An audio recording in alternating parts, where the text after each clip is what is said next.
Selamat pagi adik-adik, selamat hari Minggu. Senang bisa boleh berjumpa kembali di dalam ibadah sekolah minggu kita. Langsung mau cek dulu, adik-adik sudah siap belum beribadah kepada Tuhan? Sudah mandi belum? Sudah mandi? Sudah sikat gigi belum? Oh, semuanya sudah siap. Kalau sudah siap semuanya, langsung ajak semua untuk mengambil sikap berdiri. Ya, kita mau beribadah kepada Tuhan kita yang telah memelihara kita. Ya, hampir sudah 3 bulan. Ini adalah minggu terakhir di bulan Maret. Tuhan baik bagi kita. Ya, Tuhan kasih kesehatan, Tuhan kasih keluarga, Tuhan juga kasih kita kesempatan untuk sekolah. Adik-adik ada yang sekolah, walaupun mungkin masih ada yang online dan juga ada yang sudah mulai tatap muka. Itu semua kebaikan Tuhan. Ya, mari kita datang untuk memuji Dia. Dia layak untuk kita puji. Mari sama-sama kita katakan, hormat bagi Allah Bapa.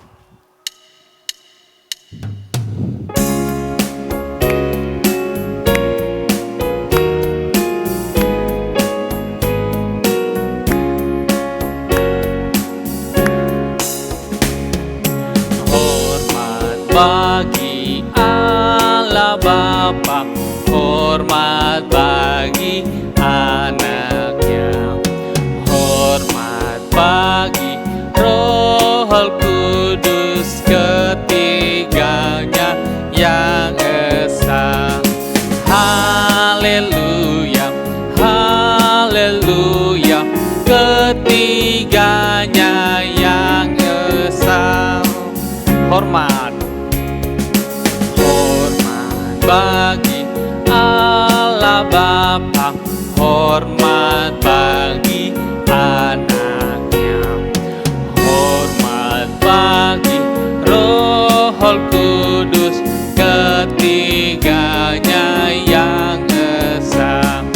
Haleluya, haleluya, ketiganya yang esa. Haleluya, haleluya, ketiganya yang esa. Ya, itulah Allah Bapa kita yang layak kita sembah, Allah Anak dan juga Allah Roh Kudus. Mari sama-sama kita lipat tangan. Lipatlah tangan, tutup mata, untuk berdoa kepada Tuhan. Bapa di surga, terima kasih untuk kebaikan-Mu, untuk pemeliharaanmu di dalam kehidupan kami anak-anak-Mu. Sudah seminggu Tuhan, Engkau memimpin kami di dalam kehidupan kami sebagai anak-anak, ketika kami sekolah, ketika kami di rumah, dan ketika kami bermain. Tuhan, Engkau sungguh baik. Pada hari ini Tuhan, kami boleh datang untuk beribadah, menyembah Engkau Tuhan kami, Engkau Raja kami, Engkau Juru Selamat kami Tuhan. Terima kasih pimpin dan sertai ibadah kami ini dari awal, pertengahan hingga akhirnya. Kiranya nama-Mu yang dipuji dan nama-Mu yang dimuliakan. Terpujilah akan nama-Mu ya Tuhan, hanya di dalam nama Yesus kami sudah berdoa. Amin. Oke, adik-adik silakan duduk kembali. Ya, silakan duduk. Nah, adik-adik, tahu tidak bahwa kasih Tuhan untuk setiap kita begitu besar? Ya, dikatakan bahwa lebih tinggi dari langit, lebih dalam dari lautan. Itulah kasih yang Tuhan berikan bagi setiap kita. Seperti pujian yang akan kita nyanyikan bersama, setinggi-tingginya langit, lebih tinggi kasih Yesusku. Oke, kita naikkan pujian ini dengan sukacita bersama-sama, setinggi-tingginya langit. Adik-adik boleh bertepuk tangan. Jika ada opa, oma di rumah, papa dan mama, silakan ajak kita bernyanyi bersama. Setinggi-tingginya langit. Setinggi-tingginya langit, lebih tinggi kasih Yesusku. Sedalam-dalam lautan, lebih dalam kasih Yesusku. Seindah-indah pelangi, lebih indah kasih Yesusku. Kasih Yesus, oh kasih Yesus, mengalahkan segalanya. Kasih Yesus, oh kasih Yesus, mengalahkan segalanya. Sekali lagi, setinggi-tingginya langit, setinggi-tingginya langit, lebih tinggi kasih Yesusku. Sedalam-dalam lautan, lebih dalam kasih Yesusku. Seindah-indah pelangi, lebih indah kasih Yesusku. Kasih Yesus, oh kasih Yesus, mengalahkan segalanya. Kasih Yesus, oh kasih Yesus, mengalahkan segalanya. Benar adik-adik, kasih Yesus itu lebih tinggi dari langit, lebih dalam dari lautan, bahkan lebih indah dari pelangi. Kenapa kasih Yesus lebih indah adik-adik? Ada yang mau bantu jawab, Lause?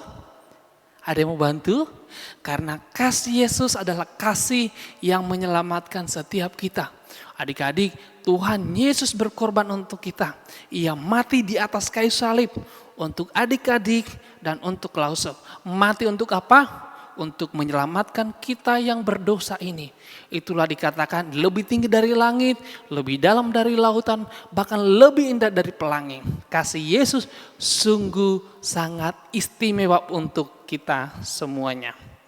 Oke, nah adik-adik kita sudah memuji-muji Tuhan. Tiba saatnya kita akan mendengarkan firman Tuhan. Ya, punya hati yang mau selalu rindu untuk belajar firman Tuhan. Kita persiapkan hati kita, pikiran kita untuk mendengarkan cerita firman Tuhan hari ini. Kita naikkan pujian yang berkata, Tuhan Yesus aku berjanji jadi murid-Mu yang setia.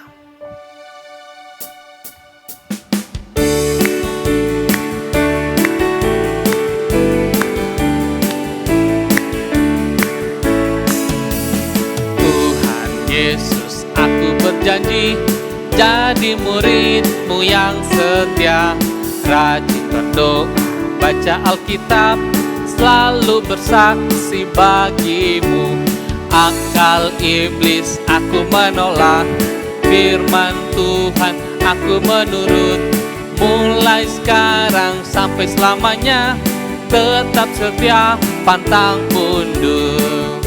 Tuhan Yesus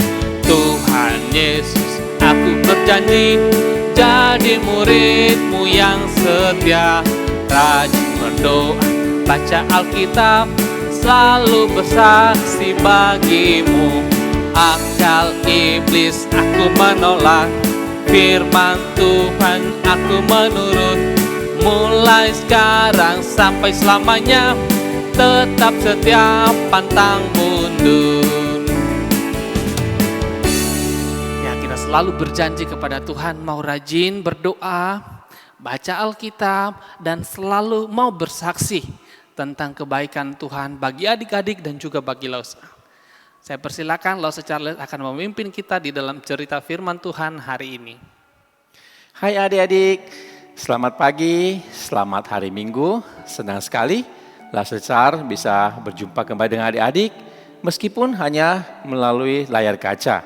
Adik-adik, sebelum kita mendengarkan firman Tuhan, mari kita mau berdoa dulu ya. Lause Charles memimpin adik-adik di dalam doa. Adik-adik lipat tangan, siapkan hati, kita berdoa. Bapa di dalam surga, Bapa yang baik, saat ini kami datang kepadamu ya Tuhan. Kami sudah memuji Engkau dengan puji-pujian, dan saat ini Tuhan kami mau mendengarkan firman-Mu. Tuhan berkatilah adik-adik kami, beri mereka hati yang tenang, duduk yang baik, sehingga mereka boleh mendengarkan firman-Mu dengan baik juga. Dan firman-Mu yang ditabur boleh bertumbuh dalam kehidupan adik-adik. Berkatilah hamba-Mu di dalam segala keterbatasan, boleh menjadi saluran berkat bagi adik-adik kami semua. Terima kasih Bapa, di dalam nama Tuhan Yesus kami sudah berdoa dan bersyukur. Amin. Nah adik-adik pasti sudah pernah nonton film-film atau cerita-cerita tentang bajak laut, Ya kan? Lause juga dulu waktu Lause kecil, Lause suka sekali nonton film-film kisah tentang bajak laut. Nah, adik-adik tahu enggak? Bajak laut itu sering mencari apa? Betul sekali ya. Bajak laut itu selalu mencari harta karung yang terpendam, ya. Bahkan mereka mengarungi samudra raya yang besar hanya untuk mencari harta karun. Nah, adik-adik, Tuhan Yesus ketika mengajar murid-muridnya dan pengikut-pengikutnya, Tuhan Yesus mengajarkan dua perumpamaan melalui cerita tentang kerajaan surga itu seumpama seperti harta karun yang terpendam. Nah, adik-adik, sebelum kita melanjutkan cerita firman Tuhan kita pada pagi hari ini, kita sama-sama membaca firman Tuhan ya adik-adik. Nah, adik-adik bisa membuka Alkitabnya. Adik-adik buka di kitab Matius pasal yang ke-13 ayat yang ke-44 sampai ke-46. Nah, adik-adik bisa menyiapkan Alkitabnya, buka di kitab Matius pasal 13 ayat yang ke-44 sampai ke-46. Nanti Lause Char akan membacakan bagi kita semua ya adik-adik. Mari kita membaca ya. Hal kerajaan sorga itu seumpama harta yang terpendam di ladang, yang ditemukan orang lalu dipendamkannya lagi. Oleh sebab sukacitanya, pergilah ia menjual seluruh miliknya, lalu membeli ladang itu. Demikian pula hal kerajaan sorga itu seumpama seorang pedagang yang mencari mutiara yang indah. Setelah ditemukannya mutiara yang sangat berharga, ia pun pergi menjual seluruh miliknya lalu membeli mutiara itu. Nah, adik-adik, tadi kita sudah membaca firman Tuhan kita. Di sana diceritakan bagaimana Tuhan Yesus mengajar kepada para muridnya dan pengikut-pengikutnya tentang perumpamaan hal kerajaan surga itu seperti harta karun yang terpendam. Di sana diceritakan adik-adik, ada seorang pekerja yang menggarap ladang adik-adik. Dia menggarap ladang yang milik orang lain, bukan miliknya adik-adik. Nah, pekerja ini bekerja dengan penuh semangat, penuh tenaga. Dia menggarap tanah tersebut, menggarap ladang itu dengan mencangkul ya, dan menggali tanah supaya tanah yang dikelola itu adik-adik menjadi tanah yang gembur, yang subur, sehingga tanah itu siap untuk ditanami. Apakah ditanami dengan sayur-sayuran atau buah-buahan atau tanaman-tanaman lainnya ya adik-adik. Nah, ketika pekerja ini adik-adik, dia mencangkul tanah itu, ternyata cangkulnya itu menyentuh sesuatu benda yang keras. Pekerja ini penasaran, dia cangkul lagi dengan sekuat tenaga. Ternyata memang cangkul yang digunakan itu menyentuh sesuatu benda yang keras. Nah, akhirnya pekerja ini penasaran. Dia tidak melanjutkan dengan menggunakan cangkul, tetapi dia menggali tanah itu dengan kedua tangannya supaya benda itu tidak rusak. Lalu pekerja ini mulai menggali tanahnya ya. Dia menggali, akhirnya dia temukan ternyata ada sebuah peti. Wah, dia penasaran, peti itu apa sih isinya? Dan dia mau melihat seluruh peti itu. Lalu dia menggali lagi lebih dalam. Akhirnya peti itu nampak semuanya, nampak dengan utuh. Nah, pekerja ini berusaha supaya peti ini diangkat. Tetapi peti ini berat. Dia tidak bisa mengangkatnya adik-adik, karena peti ini berat.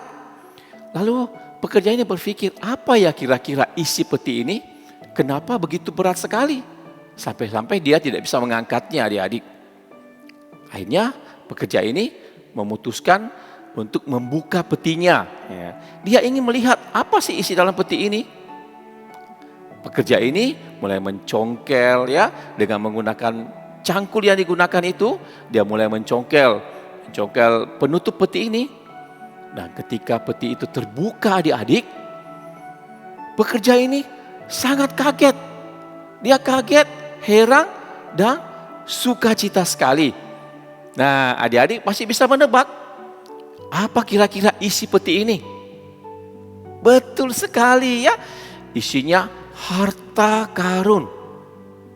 Isinya itu adalah koin-koin emas, ya, batu-batu permata, batu-batu berlian, dan banyak lagi benda-benda berharga yang terbuat dari emas dan perak.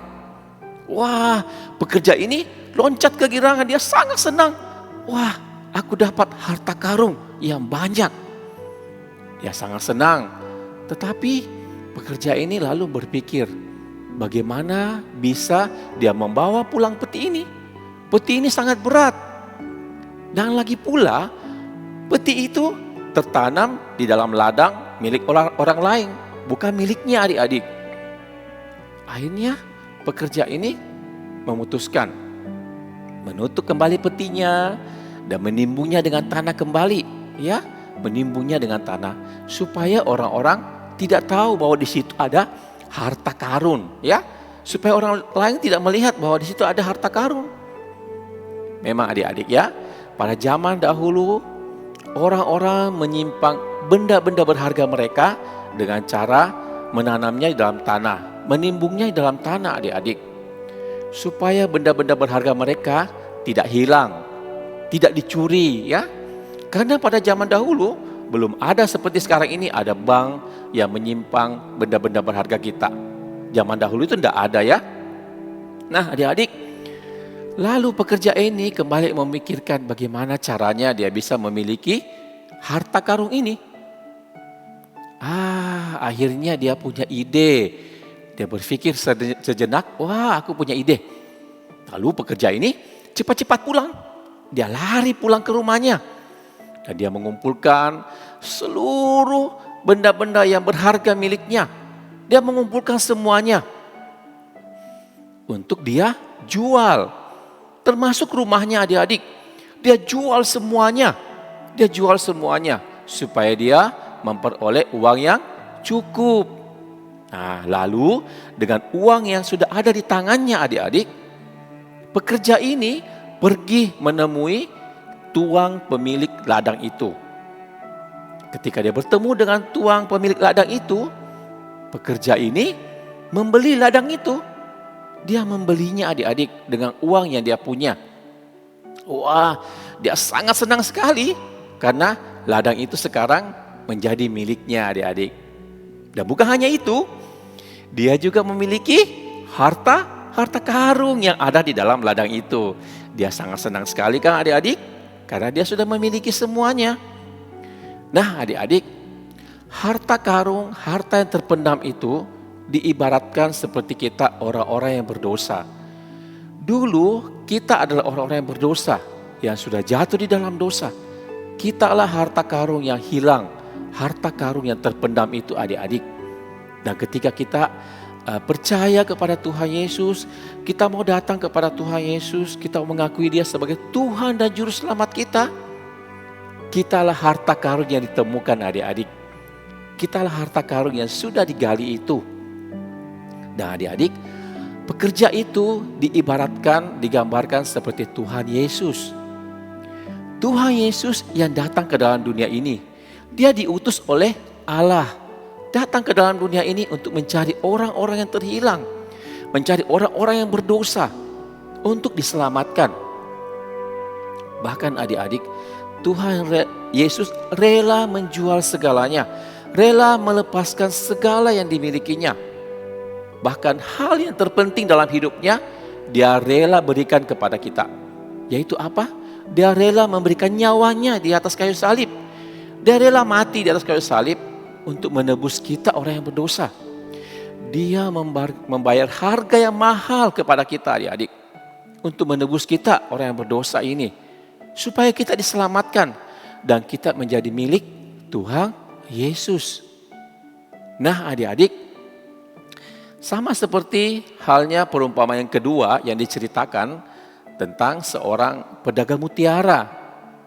Pedagang mutiara itu mencari mutiara yang sangat indah. Dia pergi kemana-mana mencari mutiara yang indah. Dan ketika dia menemukan mutiara yang indah itu adik-adik, Dia rela menjual segala miliknya untuk bisa membeli mutiara yang indah itu. Nah, adik-adik tahu enggak mutiara itu bagaimana terbentuknya? Mutiara itu terbentuk dari penderitaan. Yaitu ketika ada benda-benda asing yang masuk ke dalam tiram.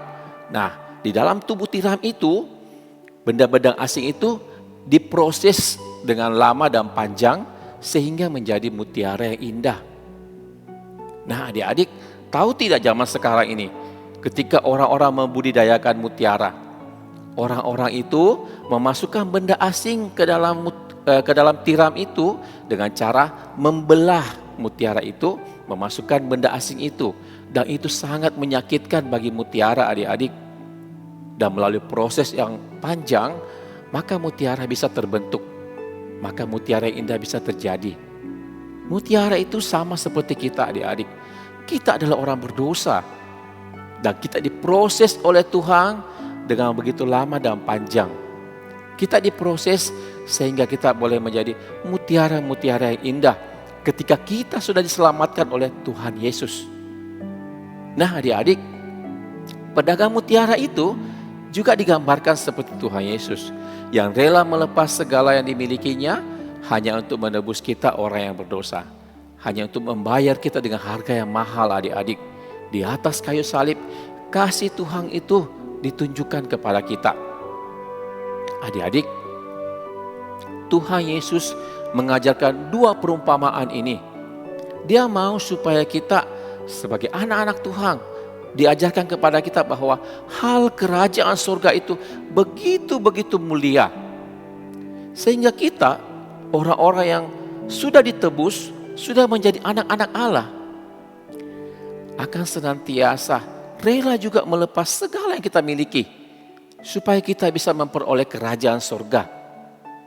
Dan kita menghargai kerajaan surga itu melebihi segala yang kita miliki, adik-adik. Kita menghargainya dengan begitu berharganya. Nah, adik-adik, contoh yang sangat mudah sekali ya Lause berikan. Ketika adik-adik saat waktunya untuk beribadah, adik-adik harus rela melepas semuanya. Rela menyimpan gadgetnya, rela meninggalkan permainannya untuk datang kepada Tuhan. Untuk memuji, memuliakan Tuhan melalui ibadah. Jangan ketika beribadah malah adik-adik bermain-main, ya, menggunakan gadget. Tidak boleh, tetapi adik-adik harus menanggalkan semuanya, menyimpang segalanya itu, supaya bisa memuliakan Tuhan. Nah, adik-adik, sekolah minggu kita sekarang ini sudah mengadakan ibadah secara onsite atau secara tatap muka.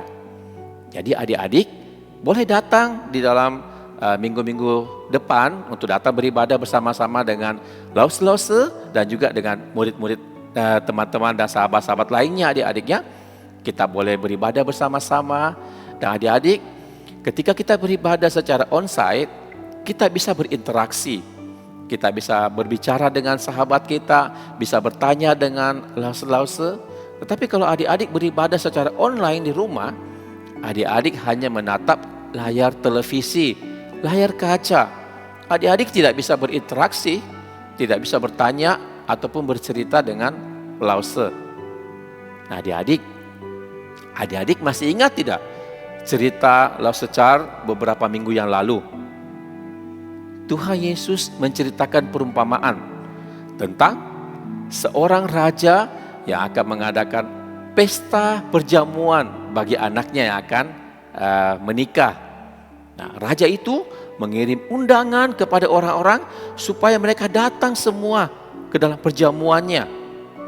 Nah, raja itu, adik-adik, digambarkan seperti Allah yang sudah mengundang kita, yang sudah memanggil kita untuk datang kepadanya, datang ke rumahnya untuk beribadah, memuji, memuliakan Tuhan.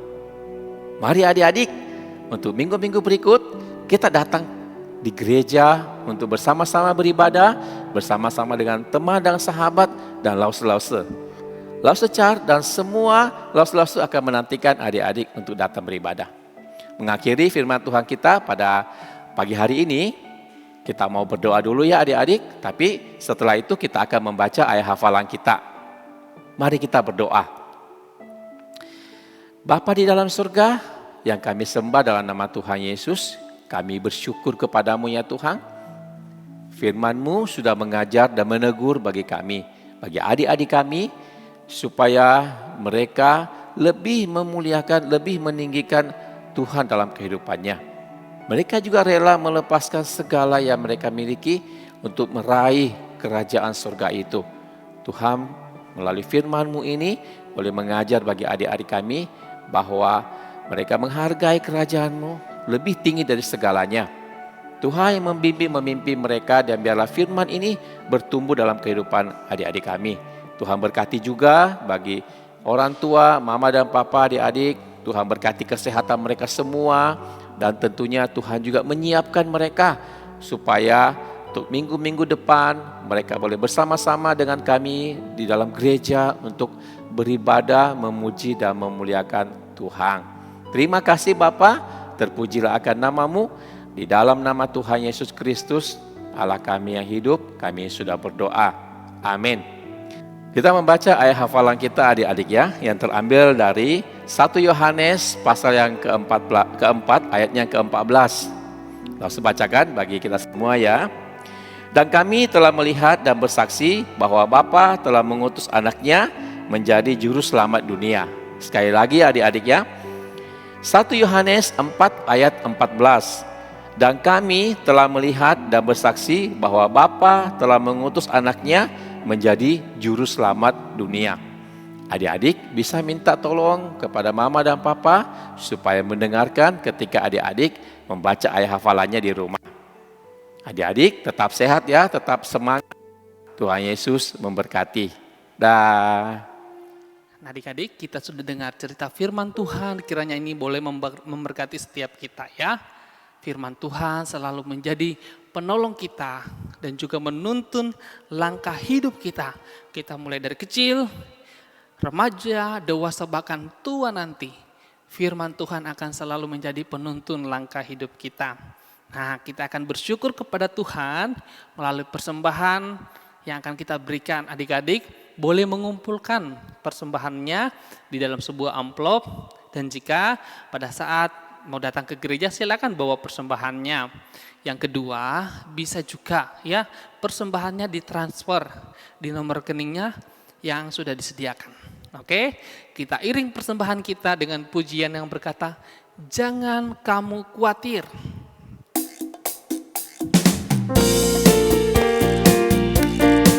Kita tidak khawatir karena Bapa di surga selalu memelihara anak-anaknya.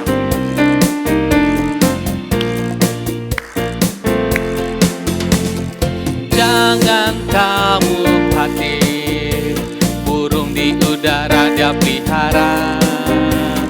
Jangan kamu khawatir, bunga di padang ia hiasi.